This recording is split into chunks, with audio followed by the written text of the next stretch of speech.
Tosubwe ekiddako ku AC Media UG. Ate n'ekirala kankugambe nze njagala nse simena ensi wegenda kitwala kino naye njagala tupresenti abasajja ku AC Media Uganda atala subscribing nze mbeera kino nga kigamba ne bantu mu kibooziboozi kyange ne bakwano bange abasajja Katonda yabakola nga balina obba n'abakazi abawera embeera zaabwe kubanga bo they don't have that patience.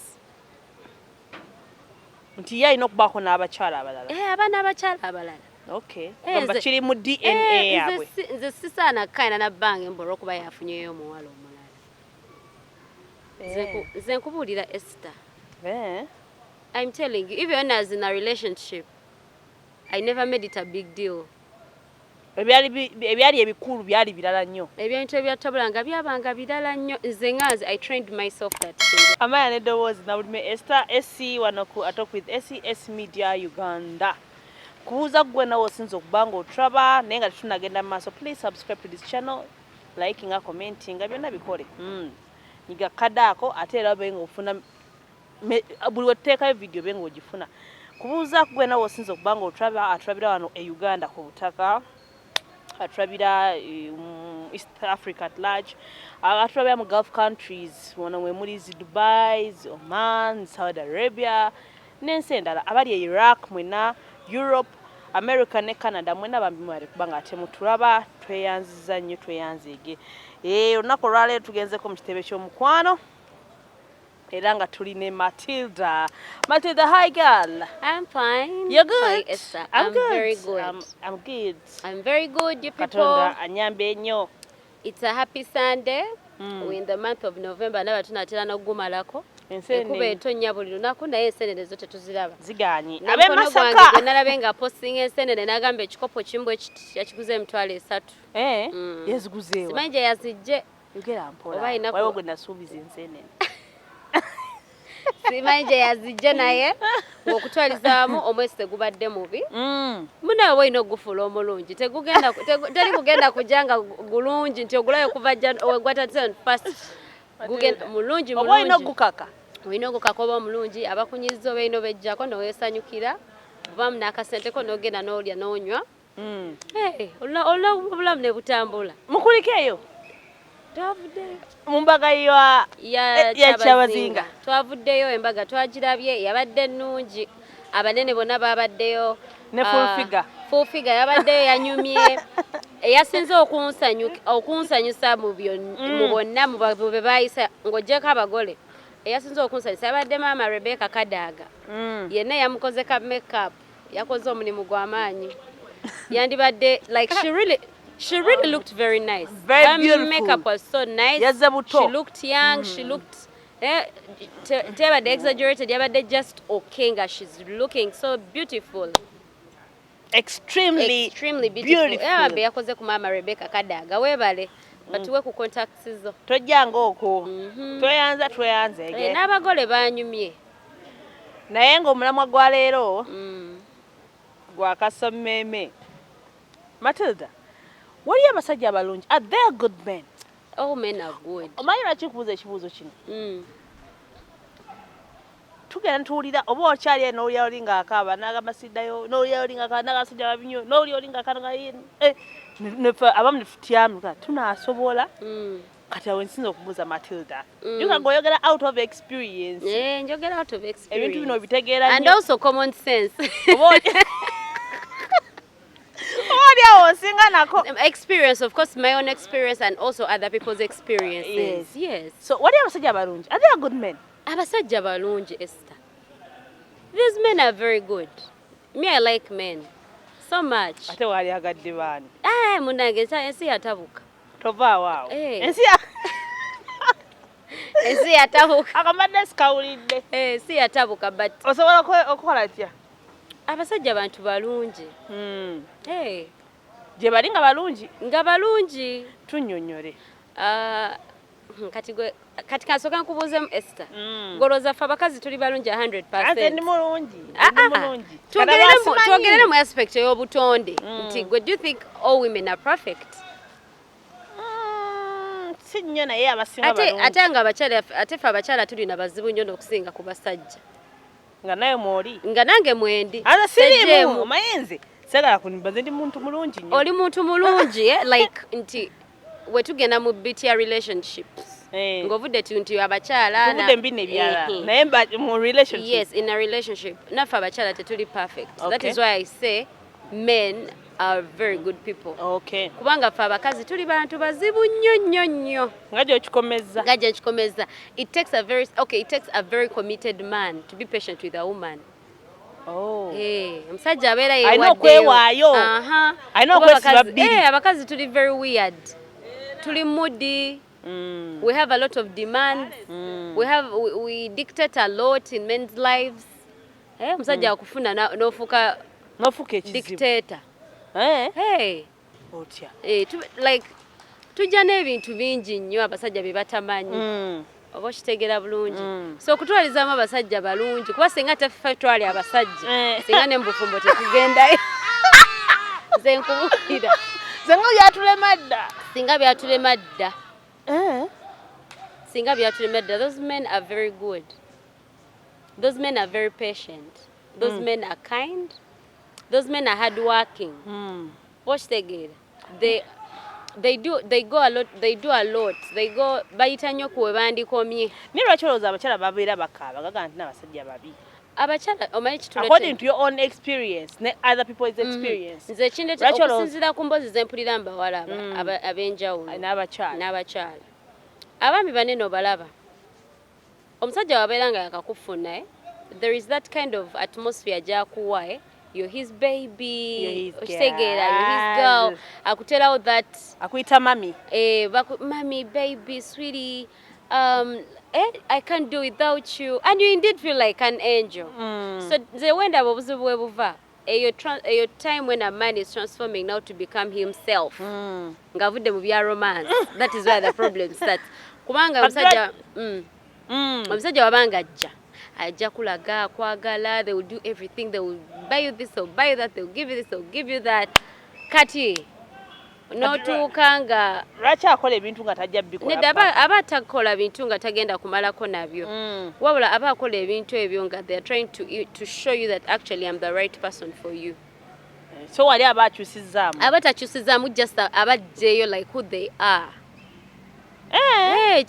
Kyabeera ali Matilda waliwo sikutegedde nti wali eri abadde ageza kubanga kugamba nti nansikiriza mwagale. When a man is vibing me tasobola kundaga mpisa zembi naye abaazirina okitegedde abeera azirina nti ezo empisa embi naffe abakazi tuba n'empisa embi ezaffe.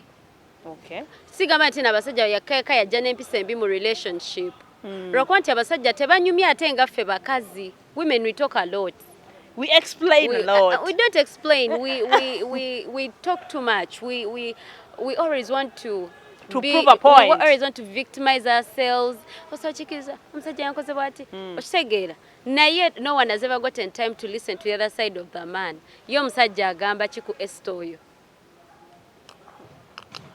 Asita mchala mulungi nnyo. Okitegeera nti kati fe abakyala munange Katonda alina engeri gyatukolanga tuli bantu abali soft nti bofu ekintu ekikutuukako the society ebeere kuwa nnyo obudde okuwuliriza bambi kyekyatuuseewo okitegeera like mitwe gyaffe tukirina nti abasajja eva bebabeera bafiiriddeko obwo obuzibu babuliwo naye nga n'abakazi gye bali nga bebaleetera obuzibu obutuuka bebaleeta ebizibu ebituuka mu bufumbo bwabwe.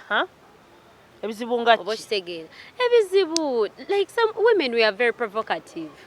Gobadde tokimanyi nti abakazi tutankuula entalo ze tutasobole. Okitegeera wakugambira ekyo ekintu nti naffe abakazi ffe nga ffe Esther tusobeerawo nga olaba Jesse mu bakyala banno tukwatagana nabo.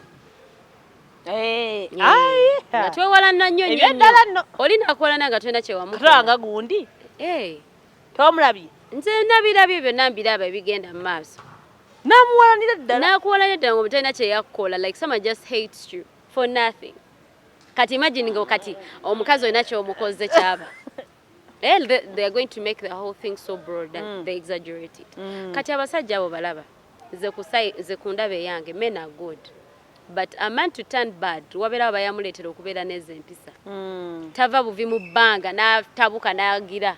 Sometimes they are actually men that actually love so deep ebyaddala n'ayagala ennyo omukazi lwakuba obuzibu abasajja bambi olumu be baba nabo when they are loving women they look at these things we have on the outside ayagala akabina ayagala mukazi mweru simanya kazi w'amaaso ayagala ebisambi ebyeru ebisambi ng'ebyeru ne beerabira nti nno oyo omukazi ogenda muwagalako ebyo byonna but there is that bit of their heart that inner beauty of theirs is it actually beauty or it is something that you're going to see and then you get shocked at the end of that day oba kitegeera ng'ajja alina okujjayo naye kala ze entuufu ng'ogyeko ebyannyashi ogenda tuuka ewaka kuba kati tutuuka ne twekwana nolaba oh Matilda is beautiful, Matilda is this, Matilda is that webeera nno mwekwana nja nakugamba era natukukugamba it's okay nze emmere nja kulya nga wabweru ogeta but that's not sustainable togenda agamba muntu nti nja kulya buli kaseera kufumba oba sagala agamba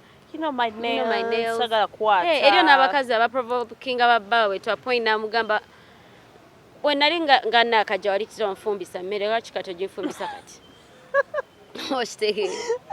like women want to be treated as babies forever and ever and men don't do that wagenda okutreatinga nga musajja munne omusajja bwakwata nakuleeta ewakaawe kati amanya on assignment yagitegedde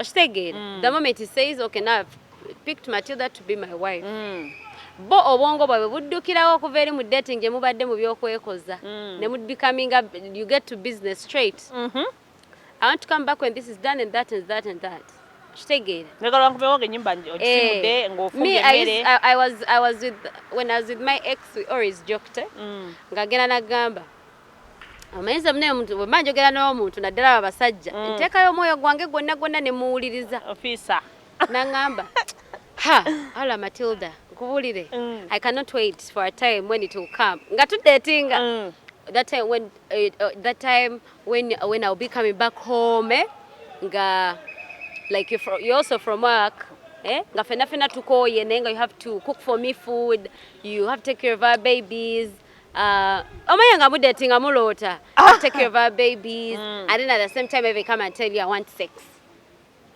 byonna that same evening you back home mukooye yes muvudde mwenna mukomyewo ku mulimu saawa ze zimu saawa yes ofiisa n'anaabako naddala ali mu ntebe ye ate nze oba akuyambako okitegeera naye nga at the end of the day waliwo buli obuvunaanyizibwa bw'otagenda kwerabira okitegeera like okay at the point when he said it was actually a joke we laughed about it and all that yes that multitasking naye nga bw'okitunuuliramu ye musajja like ye obwongo bwe bwali bwatisoma at the moment he had it and he said like Matilda is going to become my wife naziye mu biri ebyokwekoza kwepicha just n'agamba kati Matilda is going to become my wife and because she's going to become my wife this is exactly what she's going to do and that is exactly what we are supposed to do nze mpulira nze nkubuulira era neŋŋamba obuulira abantu abali ku kamera nze mbabuulira bakyala tulekerawo okwebuzaabuza tulekerawo okugyawo nti n'abasajja batusaba bingi nnyo ebintu ebyo batusaba tubeera tujja mu marriages neeno oba mu relationships nga tubisuubira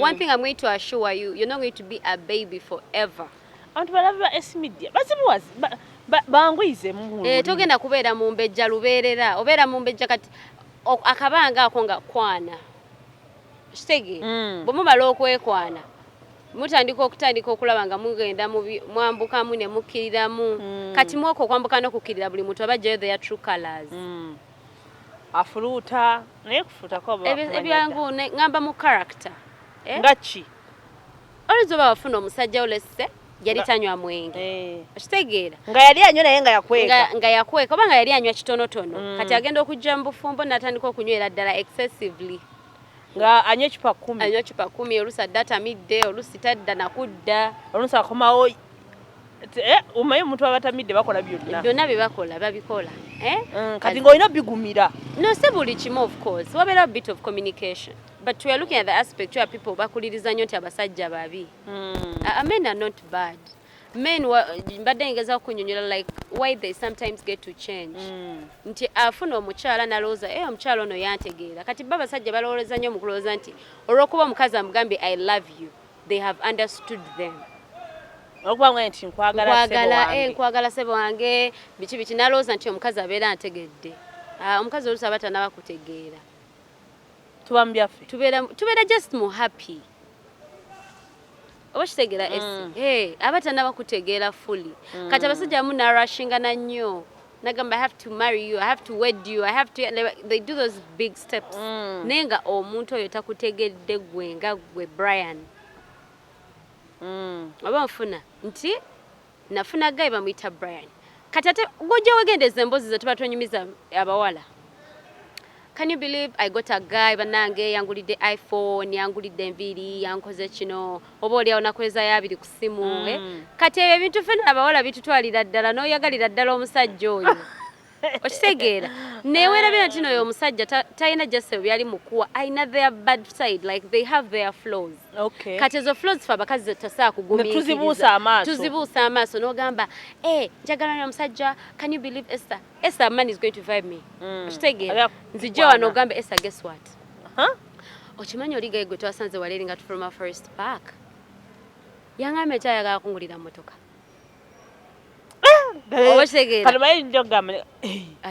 Ngoli wesimye nga yo lucky emotoka togigaana omusajja yoyo yennyini matunda gobadde kati neerabire nti omusajja oyo agenda kunkwata oluusi abadde serious agamba I want to take you at my place akuleete wakaawe olabe empisa zembi omanye emikwano gye emituufu gifaanana gitya all that omanye famire ye kakati mukuva mu ekyo omulabe his temper abeera atya bw'atabuka akubira ddala manyo n'agajjamu oluusi ne bw'aba takubye agenda kuwa silent treatment so all those things we miss out on them. Which one is better, silent treatment oba kuba? Communication is better. Wangali amutagamba nze nfunda nankubye naye nga tasirise omusajja okukuba abakyala oluusi tufe provoking abasajja abo nkuba olabe geza onkube kadhi amene nga bo balinga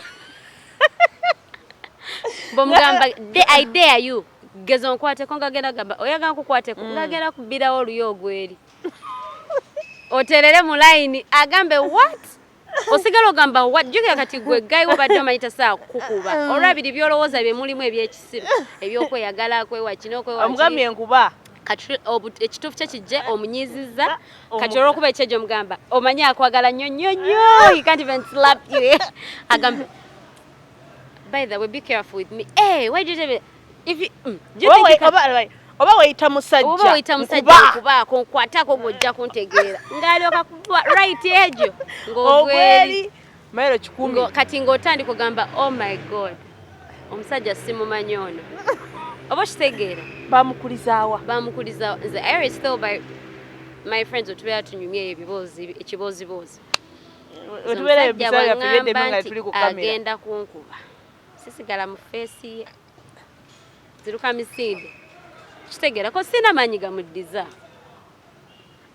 or if you see that your partner is like really pissed off wabeerawo abantu goboolabe nga you know your partner nga wanyiga ebyasa akola ebintu oga I think my boyfriend is pissed or tata gundi anyiza nga wegiramu katono booti in fact okyokola osirika by the essence nkuba ekiro ekitwa bakyala bagera kikkiriza bagera kigana omukyala omutuufu tadda mu bbaawe tadda mu bbaawe omukyala omutendeke tadda mu bbaawe omanyi lwaki akusigala let me not say omukyala omutuufu but omukyala gwe batendese gwe babuulidde obulungi tadda musajja omanyi lwaki buli woddamu omusajja obusungu bwe bulinnya buli omuddamu ng'obusungu bulinnya kati omukyala omugezi ng'alina point gye yagala okuyisaawo eri bbaawe bw'omulaba ng'anyiize gwe ng'osirika ng'ayomba jjuke oba tomuddamu aba talina kyasinziirako kweyongera kunyiga gwe bwakuvuma oba when he gets pissed off ayinza oba takuvuma but when he gets pissed off funa mu ntebe wootulokole mali mayinga ofukamira ndi nayo weteekateeka sifukamira nze sifukamira nange sawa kufukamira mali mayinga ofukamira andi nayo weteekateeka lenga Matilda agenda kufukamira atukoze eki bannange tukyalina abasajja ku TikTok ofuna wootuula n'omulaba ng'ayomba don't respond back because at that moment he's so angry and you cannot know what his anger can send him to do at that point kuba kati aba takyakulaba biri biswiti byembweyita aba avuddeko Okay. Okitegeera. Ate jjuka ebiseera ebisingira baba bavuddeko go yabireese okumunyiiza. Kati gwe kyokola omulaba atabuse. Kyoga buli muntu wanyiiga nze abaleese cause. No, like ngamba sometimes you're the cause. Bali manyi buli sometimes you're the cause. Kati oba olusi yegwe yamuyiikiriza bw'atabuka. Toddamu kigambo n'ekyo. Ng'otuula ng'osirika ng'ayomba ng'omalizanga. Omupadina oba omumanyi. Nga kwe kyolaba kati nandabuza atandise okutereera. Oniza omwayo nga like a day. Ayinza oba mwayombye ku makya, give him a day. Akoma omayi bagamba omusiru like omusiru takusiruwaza. Omusiru takusiruwaza and ne waba yanyiize omanyiza ekyo nakikosanga nnyo. Omusiru obutansiriwaza era kyanyambangako era in most cases paka bwe nakoowa okubeera omusiru. Okitegeera. But bw'ogamba no let me keep quiet, kikomya ebintu bingi nnyo bigenda okuvaamu ye.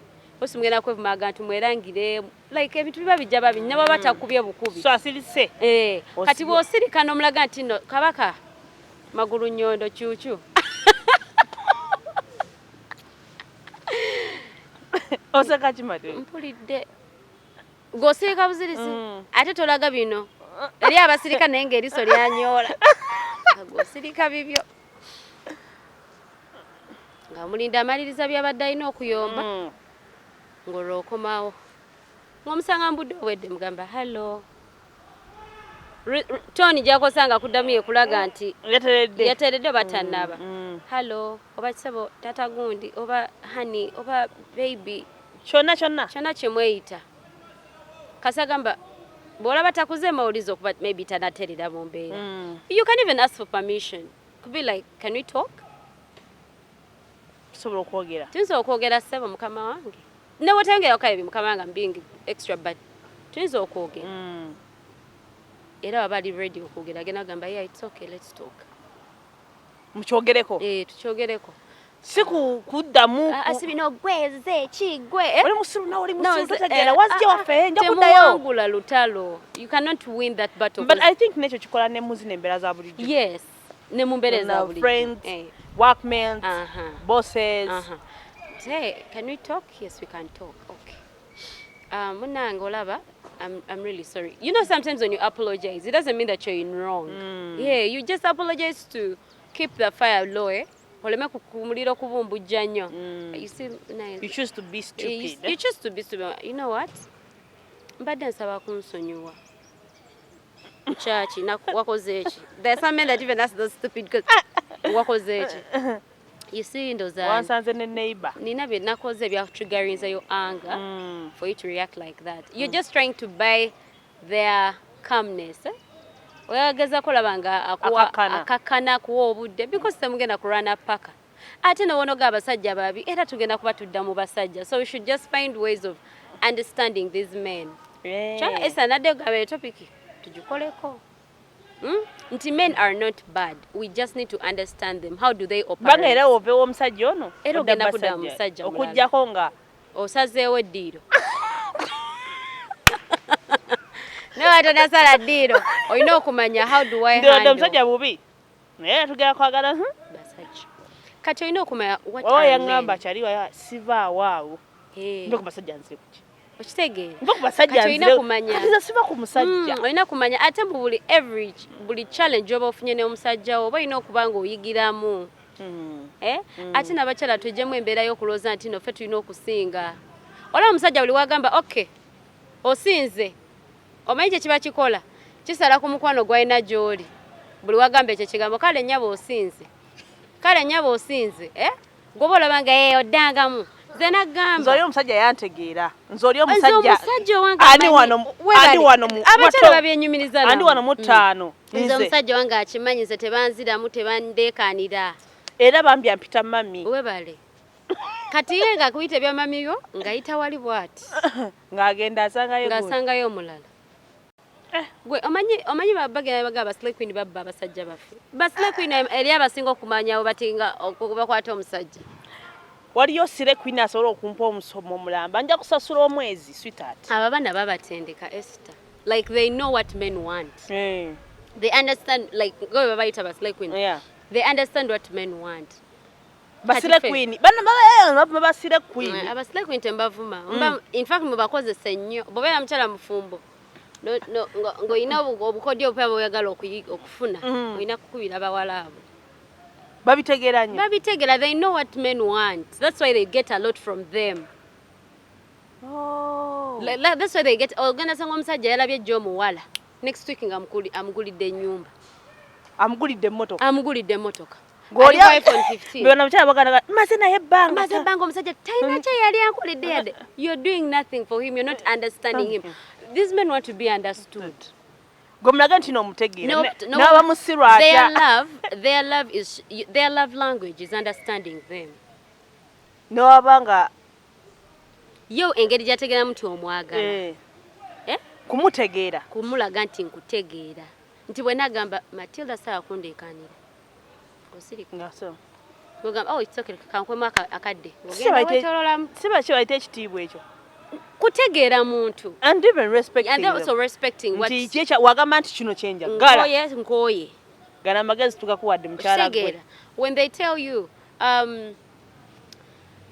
like you just need to understand your partner abasajja kyebetaaga let me tell you Esther omusajja tagenda waabwe agambe mama nti omukazi ampisa bubi that is why you can find that babe ababuza muracha abasajja babeera bangi mabaala tebalina gwe bagamba bizibu byabwe ate bonga boka totatebawa kitone kya kubuulirira men are not counselors in nature okujjako nga yabisomerera busomerezi okujjako nga namukwano gw'omuwala era bebuulirira bonga basajja bannaabwe like neto saasanga mbunno nti omusajja yakutte n'abuulirira mukyala we it's rare fa bakyala ffe tubuulirira babba baffe tell you know what ndaba neesajja weesamu ennaku zino si nnungi okitegeera notandika olaba what's wrong with him n'omwevaluatinga mikwano mipya is he stressed banango you know you got bow n'omanya n'okumanya when your husband is stressed abeera atya women don't know that tetukimanya ekyo mwemanya bba wange wabanga tali bulungi abeera bwati kati oluusi abakazi ogenda n'osanga omusajja agambe I don't feel well no mubaginga me talk to me why aren't you talking to me talk to me wavudde Rachel akogera nange bakunyizizeeyo oleze ebizibu bibiri obirese ne wanene waka okitegeera they don't need to hear that noise oluusi omusajja ali really stressed banange nga ddala bya mirimu nga si byabawala nga n'abawala tabalina ate oluusi ffe tutuma ne babba baffe ofuna abawala yo omusajja atalindayo n'abawala ate n'ekirala kankugambe nze njagala nze simena ensi wegenda kitwala kino naye njagala tukize nti babasajja ku S Media Uganda atala subscribing ze mbera kino nga kigamba ne bantu mu kibozibozi kyange ne bakwano bange abasajja Katonda yabakola nga balina obba n'abakazi abawera embeera zaabwe kubanga bo they don't have that patience nti yalina okubaako n'abakyala abalala abaana abakyala abalala okay gamba kiri mu DNA yabwe nze sisaana kaina nabbange mbora okuba yafunyeyo omuwala omulala nze nkubuulira Esther I'm telling you even when I was in a relationship I never made it a big deal ebyali ebikulu byali birala nnyo ebintu ebyatabula nga byabanga birala nnyo nze nganze I trained myself that thing like fena abakazi tetukyagala but I trained myself ngamba amatene bwe nayomba leero ogenda yomba lwa SC ekyo yomberwa Jovia ekyo yomberwa Tendo ekyo yomberwa Gundi because their nature bo balaba babagala kutwala nga bwe kugambe for them their beauty is like here okitegeera watandikira ogamba naye Matilda no yomukyala wange mukazi oyo no nantegeera ng'amaze ogende wa Tendo takoze byokola oba ta delivering as expect omanga nini nayo no omuntu Esther yantegeera okitegeera gwenyumiza ebizibu byange n'atula n'akuuliza ne kakutanda Tendo n'akusinga tadda